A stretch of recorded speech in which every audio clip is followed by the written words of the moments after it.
Oke, ketemu lagi pada kelas virtual untuk bioteknologi reproduksi ternak. Pada kesempatan ini, saya akan membawakan dua buah materi tentang teknologi fertilisasi. Yang pertama adalah in vitro fertilisasi, yang kedua adalah intracytoplasmic sperm injection. Nah, dua teknologi ini digunakan untuk mengatasi problematika terkait fertilisasi in vivo atau fertilisasi secara normal yang kemungkinan tidak bisa terjadi. Ya, jadi kalau in vitro ini berarti berada di luar tubuh, sementara kalau ITSI ini juga berada di luar tubuh, tetapi perbedaannya adalah kalau ini spermatozoa dibiarkan untuk menembus zona pelosida dan masuk memfertilisasi oosit secara mandiri, tetapi kalau dengan ITSI ini spermatozoa secara single dimasukkan atau diinjeksikan ke dalam sitoplasma dari oosit.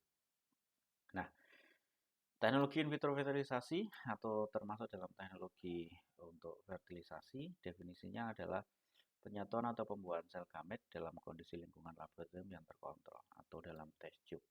Sehingga kalau ada orang bilang bahwasannya bayi tabung gitu kan atau sapi tabung ya, itu dimulai dari yang namanya in vitro fertilisasi. Proses fertilisasinya berada di luar tubuh. Tetap dia menggunakan sel gamet, spermatozoa dan oosit, akan tetapi lingkungannya adalah tidak di dalam tubuh, tetapi dalam lingkungan laboratorium yang terkontrol. Kemudian keuntungannya dari IVF, penerapan IVF ini adalah eh, biasanya mengatasi masalah yang terkait dengan tidak terjadinya ovulasi, jadi adanya kesulitan ovulasi. Kemudian mengatasi hambatan fertilisasi, jadi proses fertilisasi alami yang eh, biasanya terjadi itu terhambat, ya mungkin karena spermatozoa tidak mampu mencapai tempat fertilisasi ataukah sel telur tidak mampu mencapai tempat fertilisasi, itu adalah hambatan yang bisa diatasi. Kemudian yang ketiga, keuntungannya adalah perkembangan embrio dapat dikontrol karena bisa teramati setiap hari, setiap jam bisa dilihat embrionya berkembang menjadi apa. Masih ingat ya definisi embrio? Embrio adalah hasil fertilisasi antara spermatozoa dan oosit, dan dia bisa akan berkembang ya dari satu sel, dua sel menjadi 4 sel dan seterusnya. Kemudian apabila proses in vitro fertilisasi ini untuk menghasilkan embrio sudah terestablis dengan benar, dengan baik, nah ini embrio ini menjadi titik awal perkembangan untuk teknologi reproduksi lanjutan. Bisa untuk ITSI, bisa untuk cloning dan sebagainya ya. Jadi karena perkembangan sel gamet itu terutama adalah oosit bisa dikontrol, nah itu nanti bisa di istilahnya di main-mainin nih, artinya bisa digunakan untuk perkembangan teknologi selanjutnya. Bisa digunakan untuk pekerjaan kalau embrio bisa diklon, terus kemudian bisa dibelah-belah atau di splitting, terus kemudian dilakukan preservasi dan sebagainya. Ini adalah keuntungan atau kemampuan dari IVF untuk menyelesaikan permasalahan terkait dengan yang namanya proses reproduksi. Nah, seperti halnya dengan teknologi lainnya, IVF ini ada teknologi penyertanya yang menyertai dari IVF, artinya in vitro fertilisasi berarti membutuhkan oosit, membutuhkan spermatozoa, berarti harus ada teknologi yang terkait dengan proses untuk handling oosit dan proses untuk handling spermatozoa. Untuk pertama kali teknologinya adalah koleksi oosit. Nah, koleksi oosit ini kalau secara in vitro bisa dilakukan dari koleksi dari oosit yang masih ada di dalam ovari.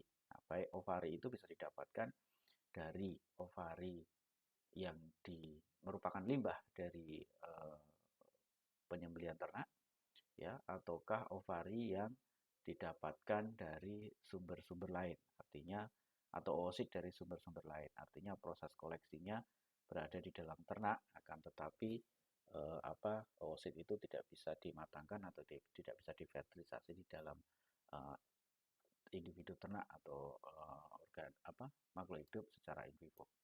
Kemudian dilakukan maturasi. Nah, biasanya koleksi ini dilakukan pada oosit yang belum matang. Nah, Kemudian dilakukan maturasi oosit atau pematangan oosit. Nah, maturasi oosit itu dengan cara apa? Ya dengan cara dikultur di dalam laboratorium. Terus kemudian dilakukan preparasi dan kapasitasi sperma. Nah, preparasi dan kapasitasi sperma itu bagaimana? Ingat, spermatozoa sebelum memfertilisasi dia harus melakukan hypermotility, salah satu kuncinya, kemudian kapasitasi. Nah, itu juga dilakukan pada kondisi in vitro, sehingga harus diberikan satu agen atau satu faktor yang mampu untuk membuat kapasitasi dan preparasi spermatozoa. Kemudian yang keempat adalah penggabungan antara gamet, eh, jadi antara oosit dan spermatozoa supaya terjadi fertilisasi dan terbentuk yang namanya zygote. Jadi kalau ini ada petri dish ya, terus ini adalah tempat apa IVF ya, di dalamnya ini ditaruh oosit, terus kemudian di dalamnya sini juga ditaruh yang namanya spermatozoa di dalam sini. Jadi di dalam sini ditaruh spermatozoa. Nah, spermatozoa dan oosit nanti dia akan ketemu sendiri, fertilisasi, kemudian nanti kalau sudah akan dikultur lebih lanjut untuk dikembangkan menjadi embrio. Terus kemudian dikultur embrionya sampai pada tahap perkembangan embrio yang mampu untuk ditransfer. Ingat, perkembangan embrio itu biasanya sampai ke D7, D8 ya. D7 atau D8. Nah, jadi kalau masih ingat, perkembangan embrio itu dari satu sel ya, terus kemudian dia menjadi dua sel. Nah, ini dia membelah dua sel menjadi ada 4 sel di dalamnya sini. Setelah 4 sel terus kemudian dia akan membelah menjadi morula ya, menjadi blastula. Nah, dan blastula ini selnya udah tidak karu-karuan, udah banyak sekali. Nah, di dalamnya nanti akan ada inner cell mass ya, inner cell mass, ada yang menjadi bagiannya ectoderm, ada yang mesoderm. Nah, masing-masing nanti akan berkembang menjadi organ tersendiri kalau dia mengalami implantasi. Nah, teknologi fertilisasi in vitro ini seperti tadi disampaikan, pengikut teknologinya atau penestablished teknologinya adalah koleksi oosit, koleksi imatur oosit dari folikel, terus kemudian maturasi. Setelah dilakukan maturasi, dilakukan inseminasi atau in vitro inseminasi. Jadi di dalam tabung itu dilakukan in vitro inseminasi. Beda ya inseminasi dengan yang menggunakan GAN IB memasukkan sperma ke dalam organ reproduksi betina, itu adalah in vivo inseminasi. Tapi kalau di sini adalah in vitro inseminasi. Nah, sebelum diinseminasikan, spermatozoa ini harus dilakukan kapasitasi agar spermatozoanya aktif. Dengan memberi apa? Dengan memberi dua hal, heparin dan kafein. Nah, jadi meningkatkan motility-nya. Nah, kemudian nanti ketika setelah in vitro inseminasi ini sukses, berhasil terjadi fertilisasi, nanti akan terjadi zygote ya, zygote. Nah, zygote ini nanti akan berkembang satu sel, kemudian membelah jadi dua sel. Anda lihat ini, satu, dua, terus kemudian dua sel nanti akan berkembang menjadi 4 sel ya. Ingat kalau di tahap ini kan jadi oosit masih N ya. Nah, N terus kemudian sperma dia juga N. Nah, kemudian kalau sudah jadi zygote dia menjadi 2N. Nah, 2N ini perkembangannya adalah secara pembelahannya adalah secara mitosis. Jadi satu sel menjadi dua sel, 4 sel menjadi 8, 16, 32 dan seterusnya sampai ke tahap morula dan blastosis. Nah, tadi yang sudah sampaikan di tahap blastosis ini di dalamnya akan ada inner cell mass, ectoderm dan mesoderm. Nah, nanti kalau implantasi akan menjadi eh, plasenta dan sisanya akan menjadi organ. Nah, proses perkembangan ini dilakukan di dalam tools atau alat yang disebut dengan yang namanya CO2 inkubator. Nah, CO2 inkubator ini diatur suhunya, jelas suhunya harus konstan sesuai dengan suhu tubuh, terus kemudian temperaturnya, kelembabannya, humidity-nya, ya, terus kemudian CO2-nya. Nah, biasanya CO2-nya itu pada level 5%. Nah, lingkungan ini adalah lingkungan yang dibuat seperti pada kondisi oviduct atau uterus, sehingga embrio atau oosit itu dapat berkembang.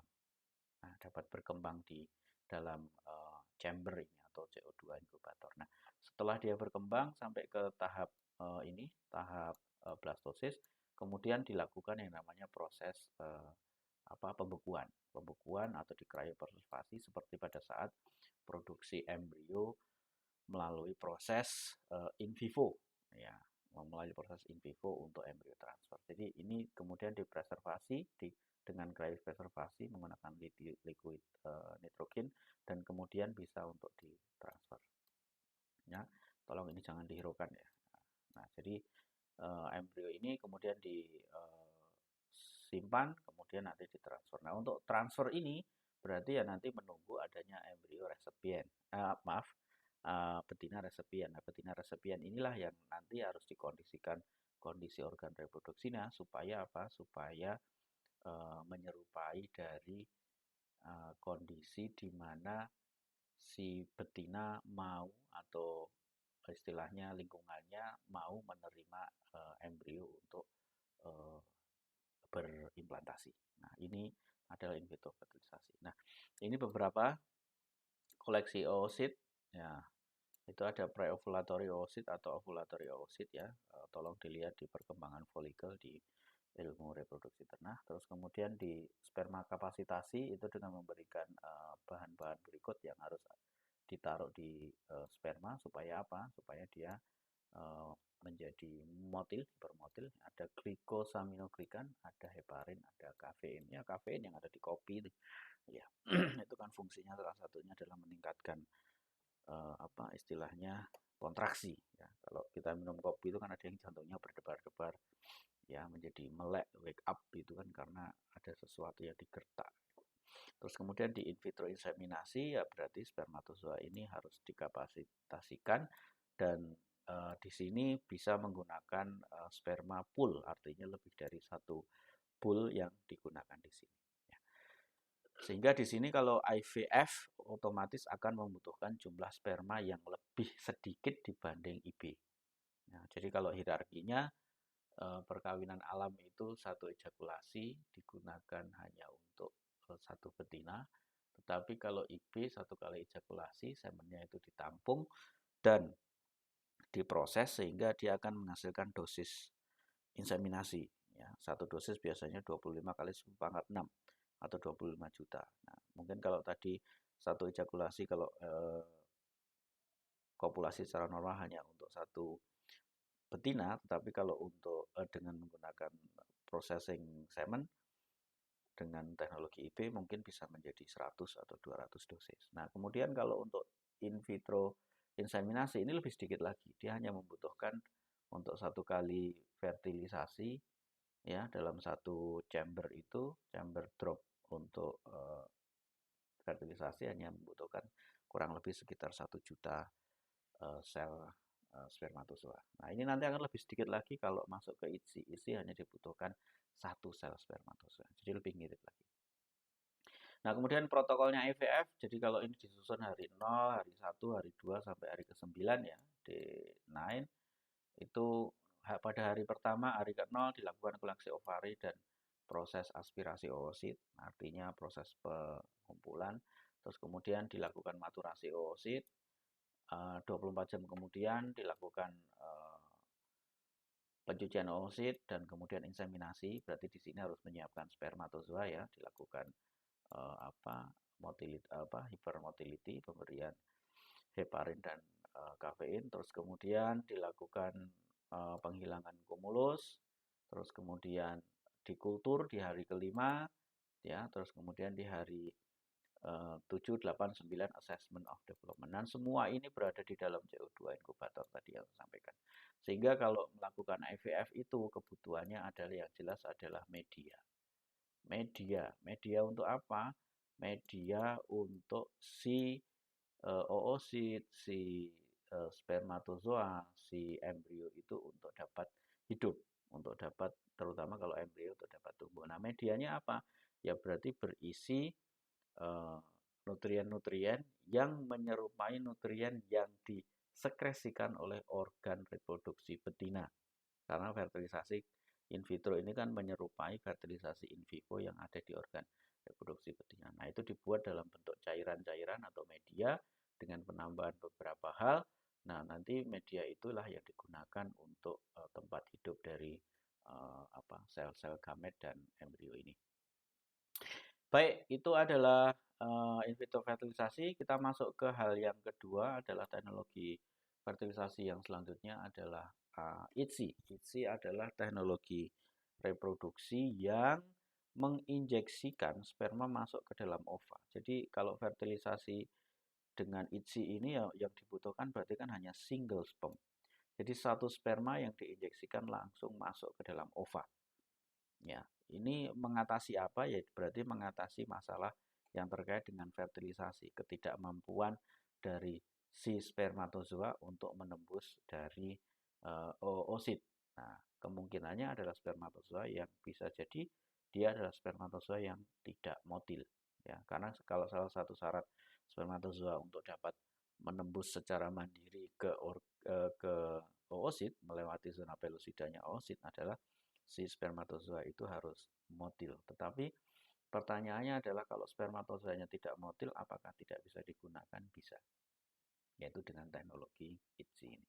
Nah, jadi intracerebral sperm injection ini atau ITSI adalah assisted reproductive technology atau teknologi berbantu yang sudah digunakan di beberapa ternak yang sudah sukses ya. Ini untuk ternak model ya, sebelumnya pengembangannya pada kelinci, pada sapi, pada kuda, pada anjing dan seterusnya. Jadi ini sudah diuji dan ternyata mampu menghasilkan individu lahir yang normal. Bahkan pada manusia sekarang teknologi ini berkembang pesat untuk membantu pasangan-pasangan yang tidak atau belum memiliki keturunan dengan permasalahan-permasalahan reproduksi yang kalau pada manusia pasti lebih kompleks, ada kompleksitasnya. Nah, bagaimana proses urutan ITSI itu sendiri seperti ini ya. Kalau ini adalah hasil fertilisasinya ya, artinya ini adalah apa oosit. Nah, oosit ini dia kalau sudah terfertilisasi akan menghasilkan namanya polar apa pronukleus. Ini satu, ini dua, berarti salah satu ini dari jantan, salah satu dari betina. Caranya bagaimana? Ya ini oosit, oosit kemudian dia dipegang, dihandling ya dengan alat tertentu, terus kemudian spermatozoa itu dihisap di dalam semacam pipa kapiler ini yang tajam. Nah, nanti kemudian pipa kapiler ini ditusukkan masuk ke dalam melewati zona pelusida dan kemudian spermatozoa diletakkan di sini. Nah, ngomongnya gampang, artinya istilahnya penggambaran teknologinya gampang, tetapi latihan untuk bisa menghandling ini itu membutuhkan waktu yang tidak pendek. Jadi mainannya di bawah mikroskop, melihat di bawah mikroskop, kemudian tangan kiri kanan itu memegang joystick ya, untuk mengarahkan dari si ini holding, ini adalah injektor. Nah, seperti ini di bawah mikroskop. Nah, mekanismenya seperti apa? Saya punya video yang pernah saya lakukan pada beberapa waktu yang lalu, pada beberapa tahun yang lalu, tapi saya coba dulu di sini. Ternyata apa? Uh, sebentar, ini bisa jalan ya. Nah, seperti ini. Nah, jadi ini adalah bagaimana ITSI handling dilakukan. Pada sebelah bagian sini ini adalah holding, ya, nanti akan kelihatan. Pada bagian sini itu adalah injektor, ya. Nah, injektor itu fungsinya adalah untuk menghisap spermatozoa dan kemudian menembus zona pelusida dan meletakkan si spermatozoa di dalam sitoplasma. Nah, ini adalah holdingnya. Nah, kalau saya lihat di sini adalah holdingnya. Holding ini nanti yang dengan apa menyedot udara, terus kemudian dia bisa memfiksasi dari oosit ini supaya tidak bergerak, terus kemudian si injektor ini yang mengarahkan mau ngepaskan tempatnya supaya si oosit ini bisa dihandling dengan baik ya. Sudah pas ini dipegang sebelah kiri, terus kemudian di sebelah kanan itu akan diinjeksi, masuk diinjeksi ke sana, plus masuk ke sana. Nah, ini adalah bagaimana prinsip dari handling oosit atau fertilisasi menggunakan ITSI.